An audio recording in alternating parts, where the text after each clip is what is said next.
तो हेलो बच्चों, एक बार पुनः स्वागत है आप सभी का राहुल एकेडमी की एक और बेहतर वीडियो में। तो प्यारे बच्चों, आज की इस वीडियो में हम लोग जानेंगे कि जो कक्षा 12 की भौतिक विज्ञान है उसका हमें 50 दिन के अंदर में पूरी की पूरी तैयारी कैसे करनी है और भौतिक विज्ञान में 70 में 70 नंबर कैसे लाना है। इसके लिए मैं आपको एक बहुत ही गजब का प्लान समझाने वाला हूँ प्यारे बच्चों।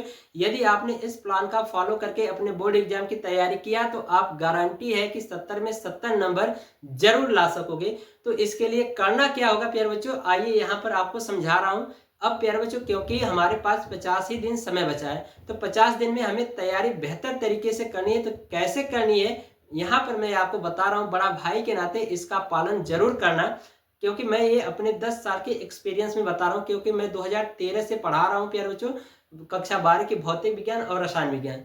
तो ये मैं अपने अनुभव के आधार पर आपको शेयर कर रहा हूँ, ठीक है। इसका जरूर आप पालन करना, ठीक है। तो यहाँ पर करना क्या होगा कि प्यारे बच्चों की जो आपकी भौतिक विज्ञान है ना, इसमें कुछ कठिन चैप्टर होते हैं, कुछ आसान चैप्टर होते हैं।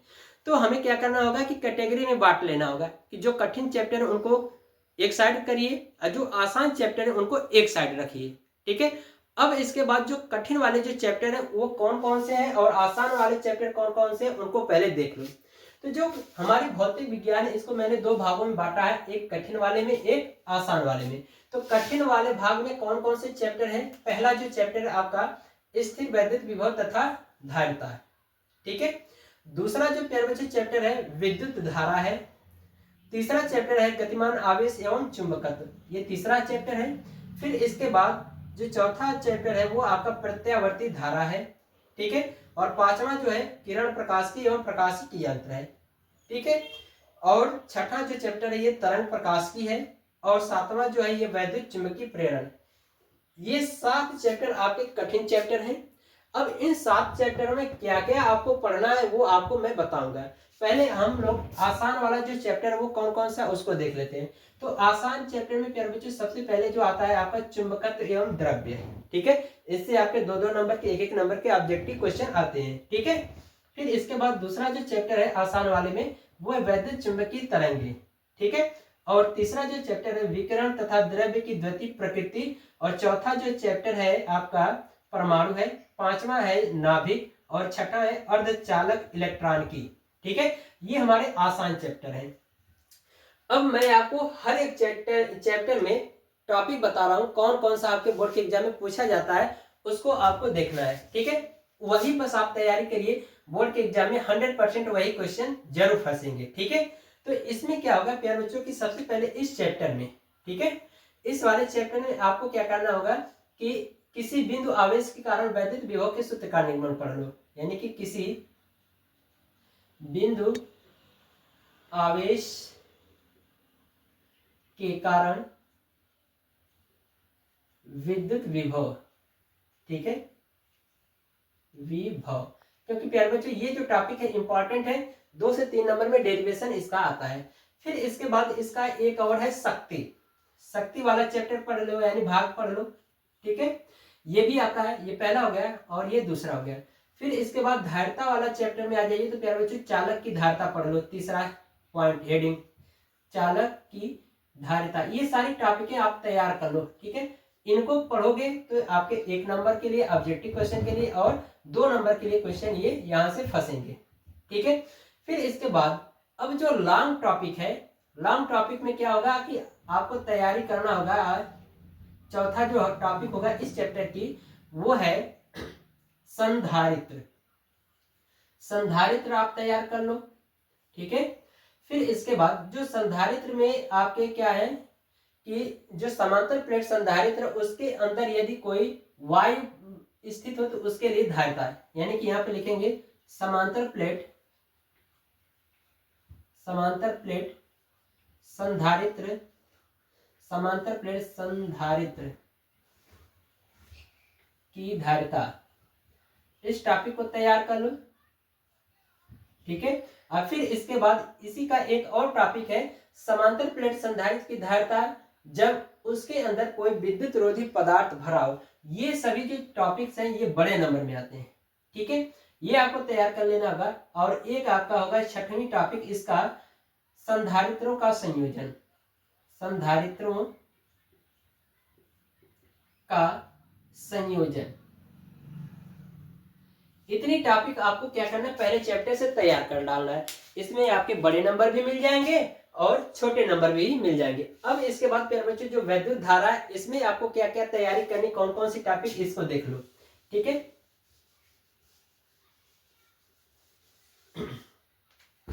इस वैद्युत धारा चैप्टर में प्यारे बच्चों सबसे पहले आपको धारा की परिभाषा पढ़ लेनी होगी। धारा किसे कहते हैं, क्यों, क्योंकि बेसिक टॉपिक है, आपको उदाहरण क्या नाम है, ऑब्जेक्टिव क्वेश्चन पूछा जा सकता है। अब इसमें हमें क्या करना है, अगली जो टॉपिक पढ़ना है वो धारा घनत्व है। धारा घनत्व पढ़ लेना होगा। अनुगमन वेग पढ़ लो।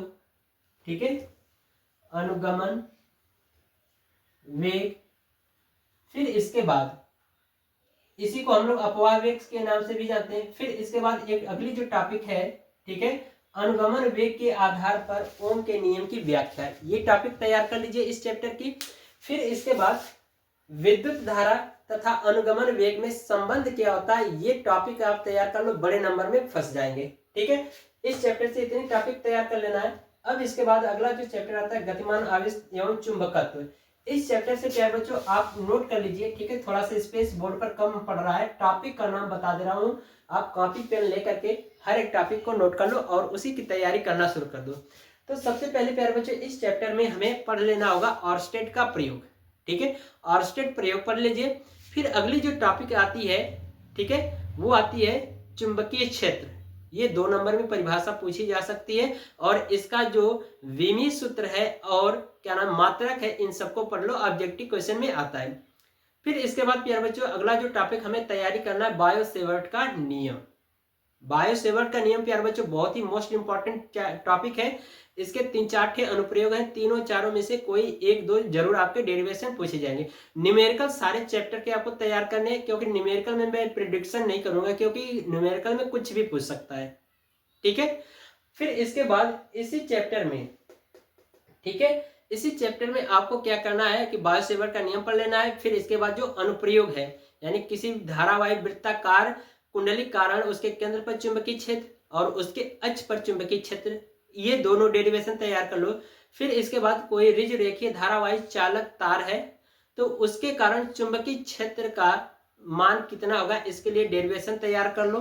ठीक है, फिर इसके बाद प्यारे बच्चों एक टॉपिक और छूट रही यहाँ पर इस विद्युत चैप्टर में, जो कि ये स्पेशल आपके लिए छोड़ा था, क्योंकि आपको बताऊंगा भूल जाओगे। आपको तैयार कर लेना होगा किरचॉफ का नियम। किरचॉफ का नियम पक्का पक्का गारंटी के साथ आपके बोर्ड के एग्जाम में पूछा जाता है और इसका न्यूमेरिकल, और साथ ही साथ व्हीटस्टोन सेतु भी आपको तैयार कर लेना होगा दूसरे चैप्टर के अंतर्गत। ठीक है, और इस चैप्टर में प्यारे बच्चों एक और टॉपिक है एम्पियर का परिपथीय नियम। एम्पियर का परिपथीय नियम आप तैयार कर लो, बहुत ही सिंपल टॉपिक है। वीडियो का लिंक आपको डिस्क्रिप्शन में मिल जाएगा या फिर हमारे यूट्यूब चैनल के प्लेलिस्ट में जाइए, सारी वीडियो, इन सभी चैप्टर की सारी वीडियो एक क्रम से आपको मिल जाएगी, वहां से आप तैयारी बेहतर से कर सकते हो। फिर इसके बाद प्यारे बच्चों प्रत्यावर्ती धारा चैप्टर में आप ज्यादा कुछ ना तैयार करिए, तैयार कर लीजिए एलसीआर परिपथ। ठीक है, ट्रांसफार्मर की संरचना एवं कार्यविधि और उसके सूत्र का निगमन, और प्रत्यावर्ती धारा जनित्र क्या होता है उसको तैयार कर लो इस चैप्टर के। बस 3 टॉपिक इससे, और एक तैयार कर लो चौक कुंडली। ठीक है, फिर इसके बाद किरण प्रकाशी एवं प्रकाशी के यंत्र में प्यारे बच्चों सबसे पहले प्रकाश का अपवर्तन तैयार कर लो। परावर्तन क्या होता है 1-2 नंबर के लिए। ठीक है, और प्रकाशिक तंतु क्या होता है ये भी पढ़ लो आप, पूर्ण आंतरिक परावर्तन पढ़ लीजिए। फिर इसके बाद इसी में आता है दर्पण। तो दर्पण के सूत्र का निगमन आपके सिलेबस में ये यार बच्चों जरूर आपके बोर्ड के एग्जाम में आएगा, पढ़ लेना। ठीक है, और फिर इसके बाद इसी में के अंतर्गत लेंस आता है, लेंस पढ़ लीजिए। ठीक है, और लेंस का जो सूत्र का निगमन है वो भी पढ़ लीजिए, और साथ ही साथ प्रिज्म का जो टॉपिक है, प्रिज्म द्वारा प्रकाश का वर्ण विक्षेपण, प्रिज्म द्वारा उसके सूत्र का निगमन, ये सारी टॉपिक इसके अंतर्गत आते हैं। इन सारे टॉपिकों को आप तैयार कर लीजिए। ठीक है, अब इसके बाद 6वें चैप्टर में प्यारे बच्चों आपको क्या करना होगा कि तरंग प्रकाशिकी में, कि जो तरंग प्रकाशिकी में आपको तैयार कर लेना होगा हाइगेंस के द्वितीयक तरंगिकाओं का सिद्धांत। ये मोस्ट इंपॉर्टेंट टॉपिक है, इसके अंतर्गत आपको तैयार कर लेने होंगे। 3 टॉपिक आपको तैयार कर लेना होगा, इस चैप्टर में से तीनों में से एक जरूर आ जाएगा। तो हाइगेंस की द्वितीयक तरंगिकाओं का सिद्धांत पढ़ लीजिए, और इसी में क्या होगा हाइगेंस के द्वितीयक तरंगिकाओं के सिद्धांत के आधार पर प्रकाश के अपवर्तन और परावर्तन के नियमों की व्याख्या पढ़ लीजिए, ये इसमें से आ ही जाएगा। ठीक है, ये 3 टॉपिक आपको तैयार कर लेने होंगे यहाँ से। और इस चैप्टर में यानी वैद्युत चुंबकीय प्रेरण चैप्टर में प्यारे बच्चों आपको सबसे पहले तैयार कर लेना होगा चुंबकीय फ्लक्स। 2 नंबर के लिए इंपॉर्टेंट है और 1 नंबर के लिए भी इंपॉर्टेंट है इस चैप्टर में। तो चुंबकीय फ्लक्स आप तैयार कर लो। फिर इसके बाद इसी में आता है एक फैराडे का नियम। फैराडे का नियम आप तैयार कर डालो। फिर इसके बाद जो अगली टॉपिक है वो है स्वप्रेरण तथा स्वप्रेरण गुणांक के सूत्र का निगमन। ठीक है, ये पढ़ लीजिए। और एक है अन्योन्य प्रेरण या अन्योन्य प्रेरण गुणांक या अन्योन्य प्रेरकत्व किसे कहते हैं, ये टॉपिक इसी के अंतर्गत आते हैं, इसको तैयार कर लीजिए। तो इतनी सारी टॉपिक मैंने चैप्टर वाइज बता दिया है, उनको आपको क्या करना है, तैयार कर लेना होगा। कितने घंटे इनको समय देना होगा पढ़ने के लिए, 3-3 घंटे प्रतिदिन, 3-3 घंटे इनको तैयार करना होगा, आपको पढ़ना होगा। बाकी जो प्यारे बच्चों जो आसान चैप्टर है इनकी तैयारी के लिए आपको करना क्या होगा कि इनको 2 घंटे प्रतिदिन इनको देना होगा पढ़ने के लिए। ठीक है, 2-2 घंटे प्रतिदिन इनको समय दीजिए, तैयारी बेहतर से हो जाएगी। पहले वाले चैप्टर में आपको करना कुछ नहीं ज्यादा, एक आप पढ़ लीजिए चुंबकीय द्विध्रुव आघूर्ण किसे कहते हैं, परिभाषा आ जाएगी और इसके मात्रक पढ़ लो।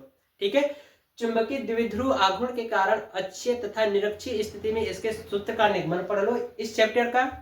ठीक है, और आपसे एक से अलग टॉपिक पूछी जाती है लौह चुंबकीय, अनुचुंबकीय, प्रतिचुंबकीय, इन सारे जो टॉपिक्स है इनको पढ़ लो, ये भी आपके क्वेश्चन पूछे जाते हैं पेपर में। ठीक है, तो इस चैप्टर से आपको कुल मिलाकर के 3-4 टॉपिक यानी चुंबकीय द्विध्रुव आघूर्ण, चुंबकीय द्विध्रुव आघूर्ण के कारण अक्षीय और निरक्षीय स्थिति में सूत्र का निगमन हो गया।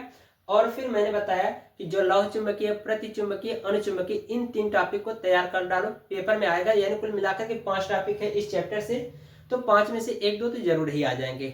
ठीक है, तो इसको तैयार कर लेना होगा इस चैप्टर के अंतर्गत टॉपिक को। इसमें क्या करना है, विद्युत चुंबकीय तरंग में प्यारे बच्चों कि इसमें आपको पढ़ लेना होगा कि विद्युत चुंबकीय तरंग किसे कहते हैं, ऑब्जेक्टिव टाइप के क्वेश्चन के लिए। फिर इसके बाद इसी में आता है विस्थापन धारा। विस्थापन धारा कहते किसे हैं, विस्थापन धारा के लिए सूत्र का निगमन वो आपको तैयार कर लेना होगा इसमें। अब बाकी कुछ विद्युत चुंबकीय तरंगे हैं उनके आपको क्या करना, आवृत्ति पढ़ लेना होगा, उपयोग पढ़ लेना होगा, और उसकी जो परास यानी जो रेंज होती क्या हो उनको आपको पढ़ लेना होगा। ठीक है, तो यहाँ से भी आपके 2 से 3 नंबर में 4 नंबर तक क्वेश्चन आ जाएंगे। विस्थापन धारा जरूर तैयार कर लेना, वो मोस्ट है। और बाकी जो टॉपिक्स इसके हैं वो 1-1, 2-2 नंबर के लिए इंपॉर्टेंट है। ठीक है, फिर इसके बाद विकिरण एवं प्रकाश की द्वितीय प्रकृति। विकिरण में प्यारे बच्चों आपको पढ़ लेना होगा सबसे पहले कार्यफलन, कि कार्यफलन कहते किसे हैं। कार्यफलन इंपॉर्टेंट टॉपिक है। ठीक है, तो इसको आपको तैयार कर लेना होगा। कार्यफलन पढ़ लिया तो फिर इसके बाद आता है आइंस्टीन के प्रकाश वैद्युत प्रभाव का समीकरण। ये मोस्ट इंपॉर्टेंट है, डेरिवेशन आता है, न्यूमेरिकल भी आता है। ठीक है, अगला जो है प्रकाश वैद्युत प्रभाव का नियम, यानी कि आपको इस चैप्टर के अंतर्गत कार्यफलन, आइंस्टीन का प्रकाश वैद्युत प्रभाव का समीकरण, प्रकाश वैद्युत प्रभाव का नियम। ठीक है, इसके बाद डी ब्रॉगली के तरंग दैर्ध्य का समीकरण। 4 टॉपिक, 4 में से 2 जरूर आपके बोर्ड के एग्जाम में पूछे जाएंगे, तो इस टॉपिक से तैयार कर लेना।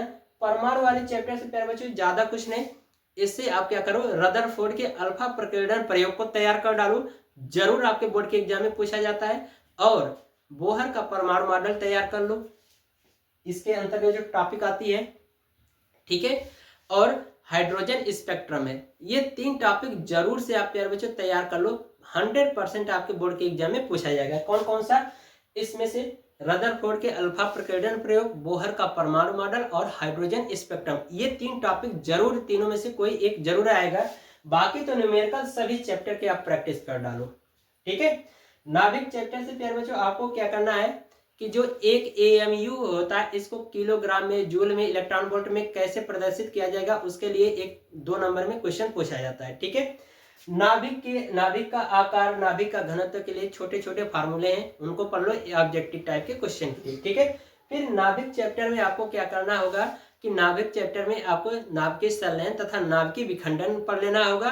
फिर नाभिकीय यानी कि फिर इसके बाद नाभिक की बंधन ऊर्जा पढ़ लेना होगा, द्रव्यमान क्षति पढ़ लेना होगा। ठीक है, ये सारी चीजें आपको इसके नाभिक चैप्टर के अंतर्गत पढ़ लेना होगा। फिर इसके बाद जो छठा चैप्टर आता है प्यारे बच्चों, बहुत ही सिंपल तरीका है इसमें कि अर्धचालक इलेक्ट्रॉनिकी में प्यारे बच्चों एन टाइप, पी टाइप के क्वेश्चन पढ़ लेना। यानी एन टाइप और पी टाइप के जो अर्धचालक हैं किसे कहते हैं इनको पढ़ लेना, क्योंकि ऑब्जेक्टिव क्वेश्चन में यहाँ से एक क्वेश्चन जरूर पूछा जाएगा। बड़े नंबर में क्या पूछा जाएगा, वो पीएन संधि डायोड अग्रदिशिक एवं पश्च दिशिक बायस में इसको समझाना पूरे ग्राफ के साथ। ठीक है, तो पीएन संधि डायोड आपको तैयार कर लेना होगा। फिर इसके बाद आता है अर्ध तरंग दृष्टिकारी और पूर्ण तरंग दृष्टिकारी, ये दोनों टॉपिक को तैयार कर लेना होगा।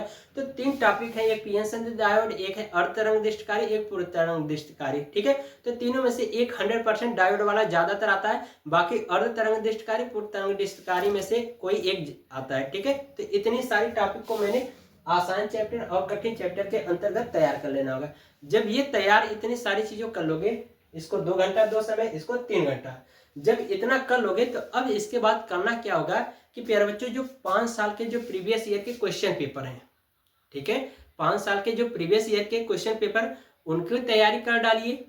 ठीक है, उनको सॉल्व कर लीजिए, और फिर इसके बाद जो आपके स्कूल में और जो आपकी कोचिंग संस्था में जितने भी टेस्ट होते हैं, सबका टेस्ट दीजिए। इसको देने से इससे आपका एक फायदा होगा कि आपको कॉन्फिडेंस बनेगा कि किस तरह से किस टाइप के क्वेश्चन पूछे जाते हैं, ये सारा कर लो। और फिर इसके बाद जो मॉडल पेपर है उनकी प्रैक्टिस कर लो। तो इस तरह से प्यारे बच्चों, अगर आपने तैयारी किया तो आप जरूर भौतिक विज्ञान में 70 में 70 नंबर ला सकोगे।